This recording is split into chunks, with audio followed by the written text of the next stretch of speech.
What is up, everybody? Welcome back to another video. In today's video, we are back to dive into this year's draft for the Detroit Lions. And today, we are back with a part 2 to the Lions UDFA breakdown, man. Today, we're diving into the defensive side of the ball for the first look at some of the UDFA signings that the Lions have reportedly made now on the defensive side of the ball. So let's get it started. Welcome, everybody, to a video. Glad you guys are here.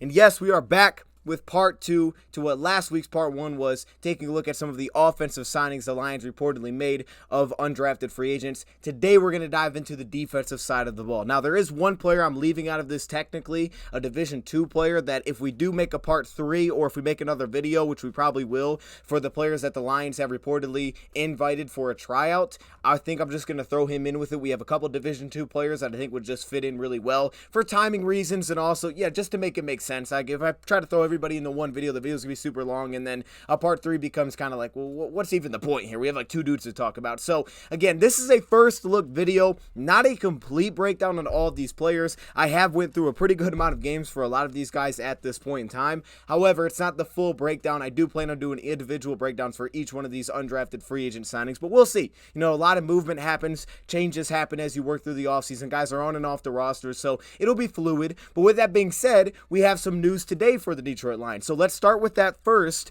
when you talk about a couple of these players that have reportedly been released, or I should say waived, by the Detroit Lions. First off, Demetrius Taylor, the defensive lineman. He was an undrafted free agent pickup for us a year ago. Last year we saw him play against the New England Patriots. That's really the only time we got to see him last season. It was kind of that transition of saying, okay, Brockers, we're not going to play you as a 3-tech anymore. We're kind of going to transition out of that. So they gave Demetrius Taylor a couple of opportunities at that spot. And then also at the same time, it was the bye week, so the Lions had another week and they kind of came in with a different plan. They moved to Lee McNeil. We kind of know how the season ended, but that's when we saw him this past year. Stanley Berryhill, the receiver. Now, he was one of the players that were caught up in, unfortunately, the gambling policy that was broken, and he was a guy that was suspended for that, so we'll keep an eye on what happens there. Again, this is fluid, you know, so we've seen guys get let go, then get brought back. We've seen that happen.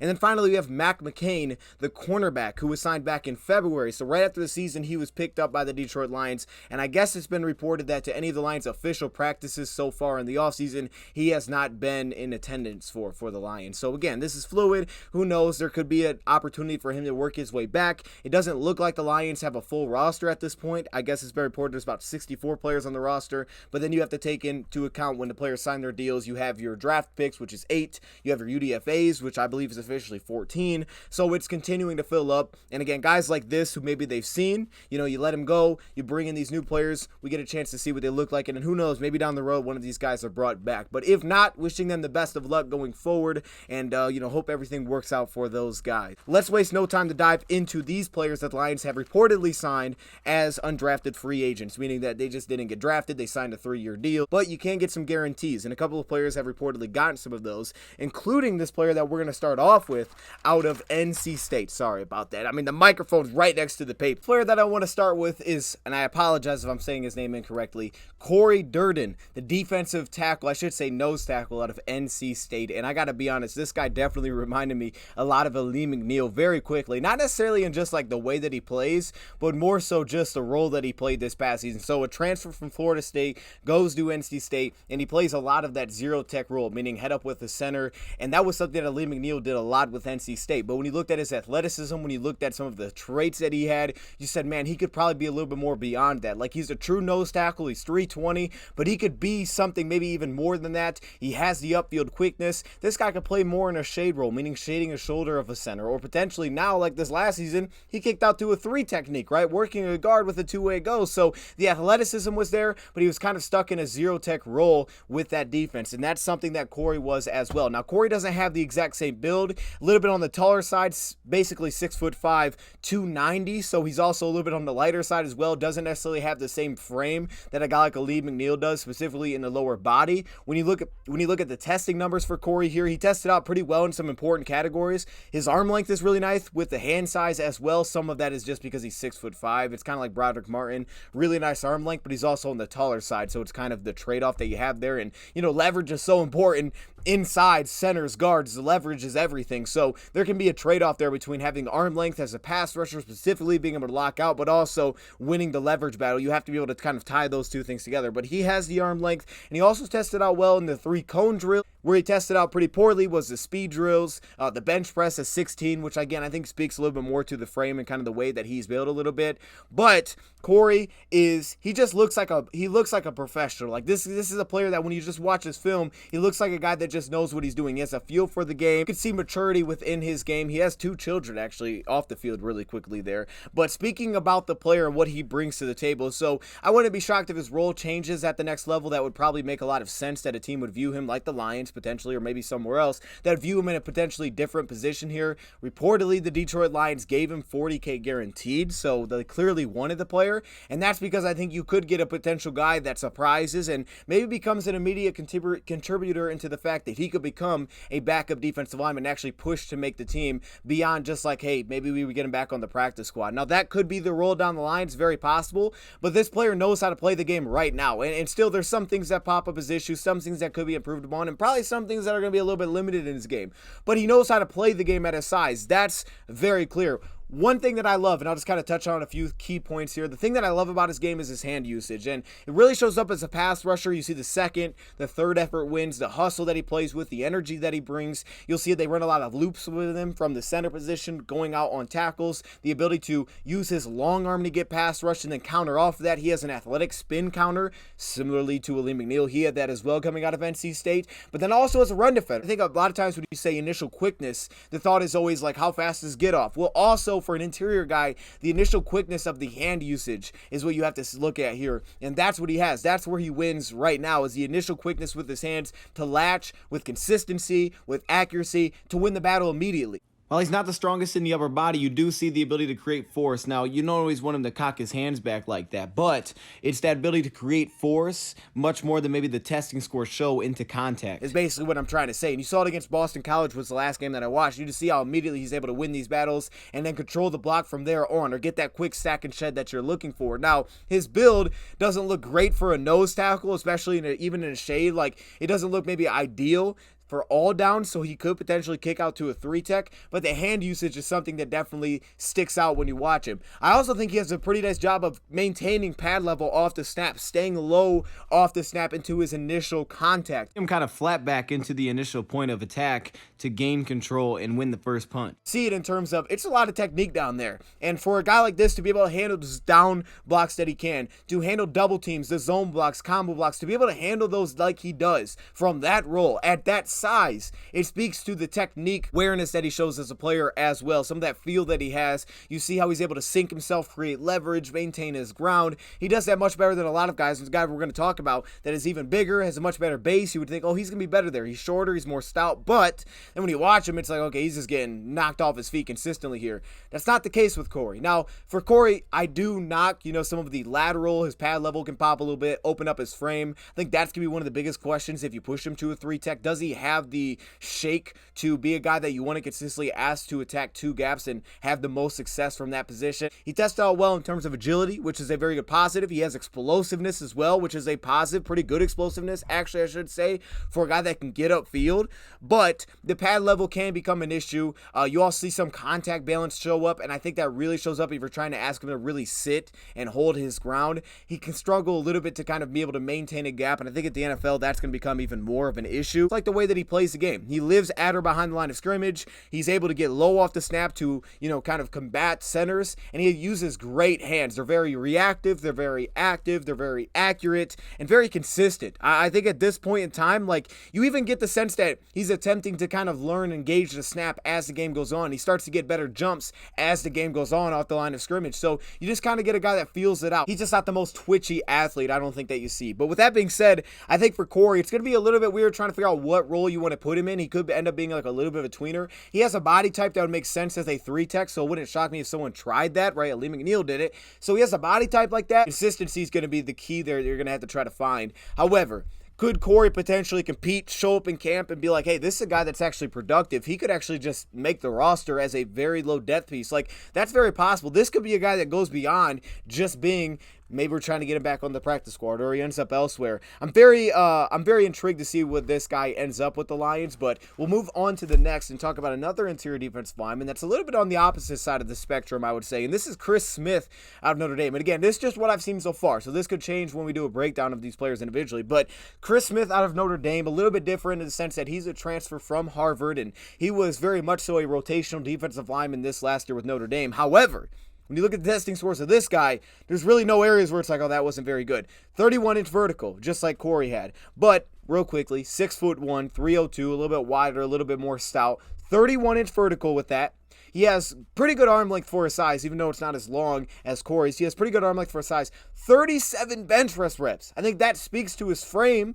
He's got a very wide base, thick lower body, like incredible 3-cone drill to show kind of the niftiness that he has. Like, he tested out extremely well pretty much everywhere outside of maybe the measurables. I mean, that's pretty much it. Like, he tested out everywhere really, really well, and he's been productive. But I think what you get with Chris is you're almost betting a little bit more on this guy. He's a freakish athlete, and he's got really good size. He's built to play, potentially knows. He's built to sit in there and be able to hold his ground as a 2-eye. Like, this is a player that could play the A-gap, potentially could play the B-gap. Like, this is a player that he's a little bit more, I think, of an upside piece. You're taking a shot here on that type of player and seeing maybe how fast you could possibly turn the corner. But with that being said, where I think he wins is the initial quickness in terms of the lower body. The twitch is what stands out to me. It's very twitchy off the line. It opens up the hands of offensive linemen. If he gets in your chest, good luck with that. Good luck recovering because he has the walk back ability. He obviously has a little bit better leverage just because of the way that he's naturally built. So if he gets in your chest, you have a problem there because he's going to walk you back to the pocket. And you can just see it, like the power. If he's in a good position, if he's in a balanced position on contact, it's very difficult to move this player. The lower body knows how to open up pads. You get a lot of push-pull wins, kind of remind me of Isaiah Buggs in that sense. I think you get glimpses of him getting late off the line of scrimmage, getting, cut off on the backside in pursuit from a 2-eye technique. Like, you get things like that where he doesn't always position himself, I think, extremely well on run angles. I also think for a guy like Corey who's able to handle those down blocks, and there may be some limitations at the next level, but technically he looks much more sound. Chris, sometimes it looks like it's kind of a mess getting into contact there. His base just gives out from under him, whether that's, trying to sink down. Instead, he's kind of lunging forward, and, he has, like, no ability to hold his ground at that sense. Maybe being knocked off his track in the initial entry point wasn't very good, and then, he's got, like, no connection on anybody. Like, Corey can grab connection, understand that the contact is coming, and be able to hold his ground through that. This is a player that doesn't always get the initial win, so all of a sudden you kind of just have a mess there of him trying to hold his ground. But you have a strong knockback punch that he shows as a run defender as well. There's real quickness here. Here, even in the push-pull win, you see him kind of pop up. It's a little high, but again, he gets in the chest, push-pull, quick win. You just see the quickness in his feet, and even when things look bad, the recovery ability just sticks to kind of the athlete that he is in the lower body for a guy that's that big. Our base tied with the length is something that's going to need some work for sure. Down, I thought he got behind the 8-ball a little bit against the run. Whether that was matching lateral steps, specifically off the backside of run, but the athleticism is real. There was a play against Boston College, and I don't even know if I saved it, but you saw the power that he had in his frame to be able to be on the backside of a block and work his way to the front side of the block while the play was going on with the movement skills laterally to position himself to stop the run. So he was behind it initially. He was in a 1-tack on the A-gap, and all of a sudden the run was going away from him. His ability to redirect in front of that block, sit himself down, and then make the play on the run, it was like, dang. He's someone to keep your eye on for sure. We'll see how fast this goes around. Wouldn't be surprised if this was a guy that could potentially end up on a practice squad with the Lions and potentially be a guy the Lions can work with a little bit, but he's a pretty freakish athlete, and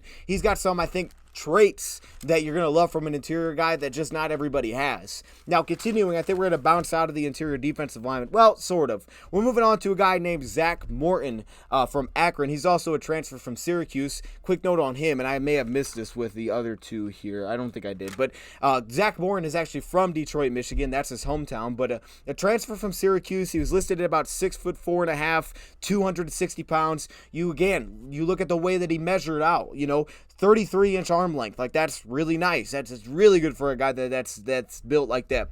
4.8840, 23 bench press reps, 7.073 cone drill, a 1.59 10-yard split was fantastic. Like, that was huge. 35-inch vertical, 35.5-inch vertical for the explosiveness. The guy tested incredibly well across the board. He's someone I have to watch more. When I watched him in 2021, I think at least one game I went through the Ohio State game, and I thought he played more in the interior in that game. They played him as like a 3, but he isn't built to necessarily do that. I don't think he's built right now to play as a defensive tackle. Maybe you could look to do that, but I don't think he's built to do that. And the versatility sounds great, but it's like if you can't play well at one position, then the versatility doesn't really mean anything. You got to be able to play somewhere. So I don't think he's built to do that. Maybe if you try to bulk him up a little bit, you could. Definitely could do it on pass downs, no question about it. But on early downs, I don't think he's built to necessarily handle that role consistently. But with that being said, that's a role that he did play, I think, even more in 2021, mixed it in 2022. But again, you talk about kind of like Chris Smith, just another really good athlete across the board. First off, when he's lined up on the edge, he's in a stand-up role and he could just rush the corner.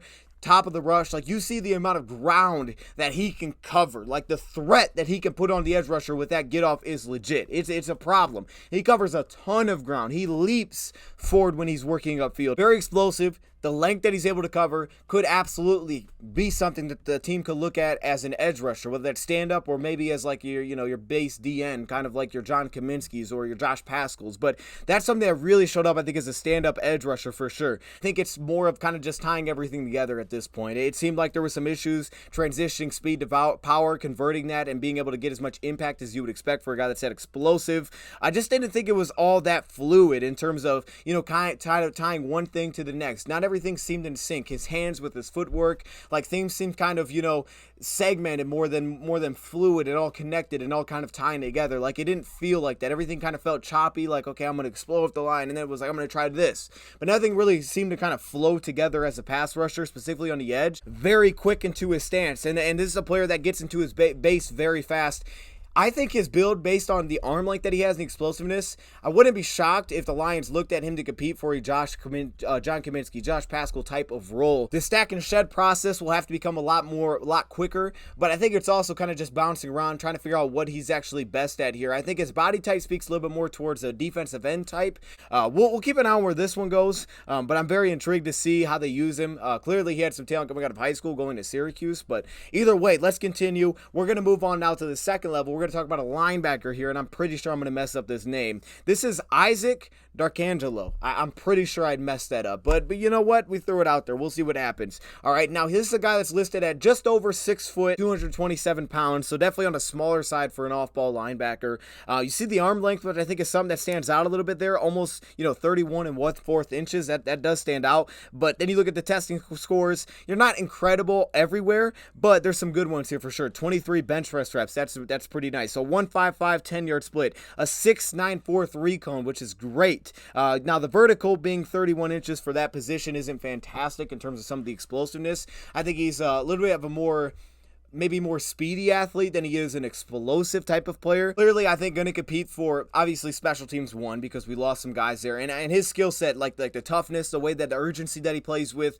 and the speed that he does have would unshockingly be able to make a spot as a special teamer. Like, that would not surprise me, and that's probably where he's competing initially. But another guy that went to high school in Detroit, so you talk about coming back to his hometown here. But when you watch him, it's the urgency that stands out when he's playing the run, the way that he feels, the way that he plays angles, the proactiveness to try to get ahead of everything. A downhill aggressor, a lot of times, they kind of assigned him with the A-gap, so he was just being aggressive, kind of flying downhill. Not like your stack and shed type of linebacker like a Jack Campbell is. Weak side, flying pursuit type of linebacker, kind of like maybe the Jalen Reeves-Maben type of style. I don't even want to say Malcolm Rodriguez, because while Rodriguez doesn't have the measurables, he's incredibly strong. The closing burst when he's able to transition from playing the off-ball linebacker, maybe playing underneath zone coverage, to transition into pressing downhill, pressing his gap, chasing after the quarterback, something that Jack Campbell did pretty well as well. Now, I wish I would have seen more success as a pass rusher. I definitely think there's things that are going to work here. Obviously, if he's unblocked, there's going to be success.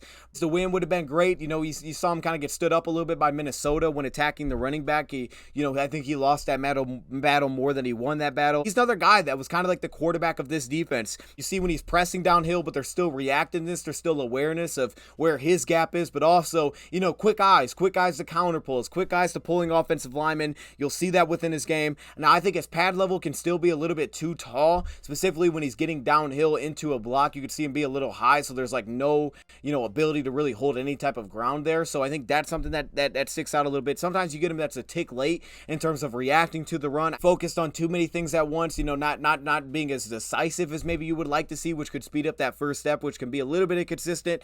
But in the coverage guy, back to the QB on the field, right? The communicator, matchup communicator. He's flexible in the ankles, and you see the redirect ability off of block. Running back, I think it's just a little bit too high, you know, and he gave a little bit too much space at the top of the route, at the route break, you know, for a linebacker trying to get those matchups. Clearly, he's not going to be like your matchup piece at that build, but I wish it was a little bit tighter of coverage on running backs from what I've seen so far. But obviously, this is a guy he's fierce, man. The way he plays the game seems to be very intelligent, plays with a very high motor, plays very fast. He's a downhill kind of fly around type of piece that would not shock me if, you know, he made the team and it was to play special teams for the Lions. I would assume he'd compete in a backup role with the Jalen's and the Malcolm Rodriguez for a similar type of position on this team, but definitely could see him, if he did make the roster, sticking on special teams and giving us some real value there immediately. Now, moving into the back end, let's go to the cornerback position. And how about Starling Thomas the fifth? I think that's what it is. A V, I'm assuming that's the fifth. I mean, maybe it's just Starling Thomas V. I think it's the fifth. I think he's just the fifth, which is pretty awesome. You don't see that a lot. This is a 5'10" cornerback, 190 pounds, that is very similar, and I know I feel like I overuse this, but he looks like Jerry Jacobs by the way that he's built, right? It's not like your, you know, natural corner that even on the shorter side, they're a little bit more, you know, lanky. They're a little bit more, you know, linear. Like, this is a player that's very squatty, thick in the lower body. Like, it's a different type of build for a cornerback that you don't always see a ton, and I don't know if every team's intrigued in that, but he also has to go along with that power, but also the testing scores are incredible. 4.38 40 time. Now, the 3-cone drill wasn't fantastic for the position, a 7.29. 37.5-inch vertical, though. So you speak to the explosiveness, the long speed, 14 bench press reps. Just the way that he's built, the lower body, very strong in the lower body. From UAB, this is a player that also got special teams work as a punt returner. He's tough. I mean, I saw him get injured against LSU, and he was able to return the very next drive in that game. Now, statistically speaking, he doesn't have a ton of interceptions. This past season, according to PFF, 3 touchdowns, 0 picks. A lot of very low completion percentage, like 37%, 22 receptions on 58 targets. But again, I kind of think that speaks to his game. You're not getting as much as the, you know, take the ball away type of player as you are as a guy that knows how to play the football and really limit the completion percentage allowed. This is a player I wouldn't be shocked if a team liked him and said, hey, what if we make him a slot? Because of his build, the frame to potentially play the run, even though I would have liked to see him be more effective against the run, taking on blocks, be more dominating as a run defender. Like, dude, you're built to do it. Like, light up some of these receivers. I would just like to see more effectiveness there as just playing the run in general. But his build could go to slot. Also, the quickness and the speed that he has could also help him transition there as well. You know, for the Lions, I don't know if that's necessarily a spot. I think Brian Branch is probably the future at that spot. But, you know, you could always use guys like that. So maybe that's somewhere he competes. But clearly, the Lions haven't been afraid to put those bigger, more physical corners on the outside, and we saw that with Jerry, and I think this is a player that could add competition and depth to that position. Like, we didn't draft any corners, so when you look at the way that he's built, his ability to get up physical and press, also playing off coverage, I think it's a really nice offset, you know, with Mosley. It's a nice offset to the Cam Suttons and maybe the Brian Branches. It's kind of a nice offset to some of the pieces that we have on the other side at the cornerback position. He didn't play against the best teams this past year. LSU, he gave a big reception, kind of, you know, didn't allow anything after that one. See his hips kind of open on this play, and I think you get different reactions based on if he's squared up or in a half turn to plant and drive back. I don't think he's the most, you know, flexible athlete, but here it looks like he loses just a little bit of speed as he's turning to find this ball. A lot of these smaller schools, I have Alabama A&M, you know, Miami of Ohio, you know, Georgia Southern. Like, you look at a lot of the school, not the biggest, best competition maybe that he's playing against, and we're not taking the ball away. I think that can lead to being undrafted, and he's got a different type of build for a cornerback, so it does make sense. But you do like at the catch point, one area where this is really good, and it's like Jerry Jacobs to me in the sense that he crowds the receiver, really does a nice job of finding the receiver, then playing the football, playing through the hands. I know that gets said a lot, but he legitimately does that. You can watch some of his clips, and it's like, yeah, that guy just attacks the hands of the receiver. And, you know, I was trying to find flags there. I don't think he had a ton. Now, the way that he plays, I think he has to be a little bit careful, because when he finds the ball, he finds the man, then gets his eyes back to the ball, and then he plays through the hands. You do have to be a little bit worrisome of that he could be kind of physical, and that's something that at the NFL, you know, they'll get you with those. But Jerry has done a really nice job of kind of limiting the amount of times that he gets penalized while playing a physical style. This is a player that I didn't think got penalized. I didn't see him really get penalized. I don't think I saw him get penalized one time in the amount of games that I went through. So I don't know if that's something that's a huge concern, but I don't think it is, even with the physicality that he plays with, which is awesome. I mean, you got to love that. And the athleticism starts to show up at the catch point. The way that he's able to attack at a high point while being undersized, but also just the ability to contort his body. Like this one that he broke up, I was like, what? I'm watching him. I'm on like the skills in the air, the body control. Top of the route, I think you do get a little bit of pause that seemed to pop up, and then you could get some late separation as well. There was consistently like late separation in the route. You know, we talk about like kind of how a receiver at the very top gives you those subtle movements. They kind of just separate at the catch point. He gets separated from at the catch point. Just little late subtle things. He'd kind of give up some space on those routes. There was like a little bit of a hitch when, you know, breaking down and diving on the football after kind of the top of the route. But you talk about the recovery, foot quickness is real. Like the ability to stab, jam a receiver off the line, but then also the foot quickness to recover. Like I remember watching Okudah this last year, and Okudah's great feet, but you know, he would do that. He'd jam, then he'd have to try to recover, and guys like Justin Jefferson, they could kind of get away from him if he didn't have safety help. But this was a player that he had some reps there where he would jam, and it was like, wow, he's still on him. Like he would still have the quickness to recover and get right back in position. So what's nice about him is kind of the twitch in the lower body. Again, we said that a lot, but kind of that explosiveness when his pad level doesn't rise, which he does a pretty good job of that. When it doesn't rise, man, he launches out of those transitions. So the ability to jam and then launch out of his transitions when his pad level is low is pretty disgusting, to be honest with you. He doesn't give up a lot of space there, so it allows him to really tempo the route. And I thought one thing that stuck out to me was there's not a lot of space given up even when he's in trail. So if you were going to ask him to go up there and, hey, go jam the receiver, and then he gets caught in a sense of trail, he does a really good job of keeping and maintaining connection through that. I think a lot of it is just the natural, just twitch, you know, to stay low with his pad level, position himself, and then kind of just stick through the route and not give up that huge, you know, space at the top of the route where it's like, now he's behind, here's the end cut, and you're way over here, and you don't have that with him, which I think was huge. Now, some of that is the competition, so I have to watch more, but from what I've seen, I thought that really stuck out, and also some of the controlled aggression when he also asked him to, you know, work some off coverage. Now, in off coverage, he did give up some, you know, some shot plays there. It was like there were some issues at the top of the route, at a break point, double moves. He would end up giving a little space. I thought he was a little bit stiff. He wasn't as fluid. Some of that's just the way that he's built, but I think he was as fluid in terms of maybe playing in the half turn and being able to kind of angle himself, you know, to kind of get himself in a really good position there. You just don't have some of, I think, the fluidity there necessarily that some other cornerbacks will have. Now, I do want to point out that I think his body type will allow him to be successful in a cover two, be physical, press off the line, and sink like we like to play. But I will also point out that I didn't see kind of some of those like anticipation reactions to jump routes underneath. Obviously, when you're a little bit on the smaller side, sometimes you have to get more depth for a high-low. But just some of the anticipation to jump and break it off underneath a little bit quicker, it's more so allowing it to happen and then making the tackle. And I think even some of that showed up from off coverage, as when you watch his eyes, you'll get like flashes of reps where he sees the quarterback and he undercuts, but it's too much of just kind of focusing on the receiver.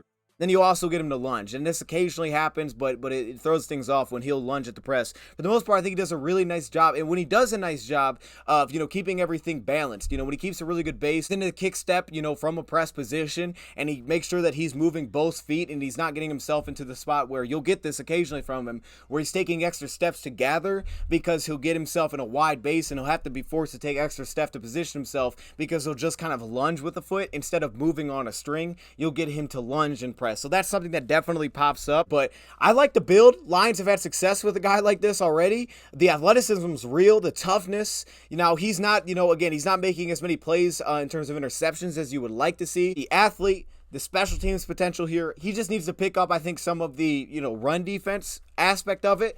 But I'm really excited about this one because this guy makes sense. Based on the corners that we have, this guy fits into the room really nicely. So we'll see if there's a special teams impact here. We'll see if he can make the roster, but he was a guy a lot of people thought would get drafted, and he did not. Finally, we'll finish off with the safety position, and we're going to go into Brandon Joseph, the safety out of Notre Dame. And this player, sometimes I struggle to believe that this guy's only just over 6 foot tall, but I guess he is. This is a transfer from Northwestern that at Northwestern had 9 interceptions, goes to Notre Dame, had 1 interception this past year. He had a pick 6 on Syracuse. games. I think he actually had 2 interceptions in that game, but the other one got called back for some reason. And, the point being is that this is a guy that had won tons of awards as a safety. He was a team captain with Northwestern before transferring over to Notre Dame. And we know Notre Dame has produced some safeties. We've had a couple of those guys on our team, so we know that they can put out that position. Obviously, they just put out Kyle Hamilton last season.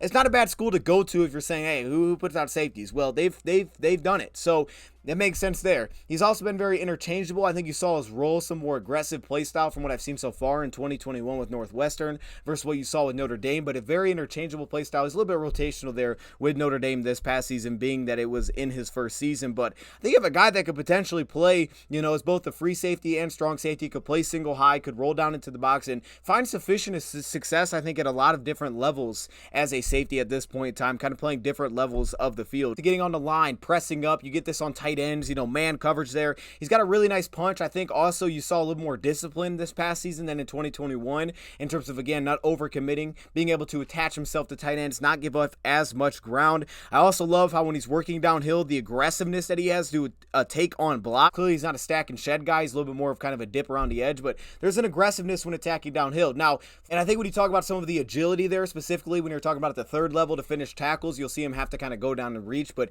he has a really nice feel when it's like breaking into the second or third level of getting low, tripping up, grabbing the ankles, even though, he's had some open field misses. So he has kind of a nice feel for that. But with that being said, I think you also just get some technique issues. He really loses, I think, a lot of force. For a guy that tested out 17 bench press reps, ran a 4.62 40, a 30.5 inch vertical, like his testing wasn't great. He had, I think, one of the worst RAS scores for anybody that we signed as UDFA, over a 7-second 3-cone drill. Like his testing wasn't great, which again, from that position, I think a lot of times it can actually be, depending on what you ask him to do, if you're going to ask him to play man all the time, then it's different. But depending on what you're looking for, and with CJ Moore being let go, right, because of the suspension, like this is the type of player that, you can get more of the instincts and feel of the game, and they can actually stick in the league versus having to get the most dynamic athletes for what the Lions are looking for. Special teams and potentially depth at safety that could potentially be interchangeable, and you may have that here with Brandon Joseph. But with that being said, though, as a tackler, I think the technique gets messed up, specifically when he's working into the backfield. He does a nice job of getting low, but he loses like any kind of force. He's way too easy to just shrug off for running backs. Like, it should be better than I think that it is. Downhill tackles, you get aggression, but you also get him going down to a knee missing tackles. Then you get tackles like this in space or third level where he's just becoming all arm tackle and basically running by the target. I like his eye discipline and coverage. You saw him jump the route there against Syracuse, but I think he has a really nice feel on 2 different levels here. From off-man coverage, some of the discipline, the way that he reads the quarterback's eyes with also feeling the route, but then also from the deep safety alignment to make sure, for the most part, he does a really nice job with his range of kind of accounting for maybe not being the fastest athlete in a straight line, for making sure that he's aware that he's got an angle to get on top of an outside vertical route at the sideline. Like, he makes sure that he has angles to get on top of those. Now, that can allow things underneath. His back pedal also is not the most crisp. It's a little bit high cut as well. So you're forcing him to get a little more depth, which can allow you to attack him kind of middle of the field a little bit more. But with that being said, I think he does a good job kind of being proactive back there, being confident in the way that he kind of plays the game. And if you stare down receivers, you can get into trouble attacking Brandon Joseph as a single high free safety. With that being said, though, you don't get a ton of that at the next level, but it's just something to kind of keep an eye on. I don't know if the range is outstanding, but I think he has a nice feel of kind of how to cover some of it up. Again, back to being a run defender, what I like is I think he takes really good angles as a run defender. Now, as a coverage guy, I think, when you like the way that he plays the quarterback's eyes, I think you get hit and miss angles when in terms of diving on the ball from an off coverage alignment. Some of the route breaks, it can be a little bit hit and miss, so you'll get him to have to take an extra step to kind of position himself. But I think there's pretty nice lower body flexibility, ability to recover here. He's not extremely twitchy, out of a cut, so to sink and then reset and then attack the other way, like, it's not super fast, a little bit more long speed, I think, than it is kind of the short area, just burst back and forth or laterally. So that's something that does pop up, but he's pretty fluid, I think, as an athlete in terms of just making sure that he's pretty flexible, but also as a run defender playing with really good angles, positioning himself extremely well. Kind of reminded me of Jack Campbell in that sense a little bit. Occasionally you'll get him to give up, like, I think the edge, but for the most part, I think he does a pretty good job attacking with angles, being willing to step into the box, lay some good hits, and he does attack low. It's just a technique to consistently get force I think could absolutely be improved upon. But the quickness and agility, change of direction, I think is just a little bit tall, and it can be a little bit of an issue working, I think, specifically just laterally or downhill. But with that being said, I saw effectiveness at really all three levels of the defense for him. Close to the line, the ability to tackle, press tight ends, I think was much better. The second level, some of the underneath zone that he could sit in with some of the feel. And then the third level, again, I don't think the range was maybe the best there, but just kind of the feel for that position and protecting himself and playing with a confident, mindset. Like, I feel like there was effectiveness on pretty much all three levels. So again, definitely could be a special teams piece here. Clearly some athletic limitations. I need to watch more safeties. Got to watch a lot of, I find. I have to watch a lot of those guys to feel really good about him. But definitely a player that he definitely seems to kind of get it up here. And a guy that had 10 interceptions in college, it's hard to question that and the ability to play a lot of different roles. And he's not small or anything. Like, he's at an adequate size. This is not huge. With that being said, though, the 200 pounds, I do like that from that position. That is your defensive UDFAs that I wanted to kind of dive through. Just give a quick little first look. Probably will be a part 3 in some way to this, to take a look at tryout players and also the players that we didn't talk about today, the Division 2 signee. There is one that we have a linebacker that tested out incredibly well.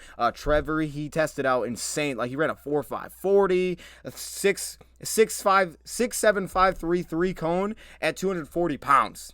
All right, so I'm just saying, like you have guys like that, but we'll get into those. Let me know your thoughts, comments below. Who do you like out of this bunch? Thank you, Prop, for watching, and I'm out.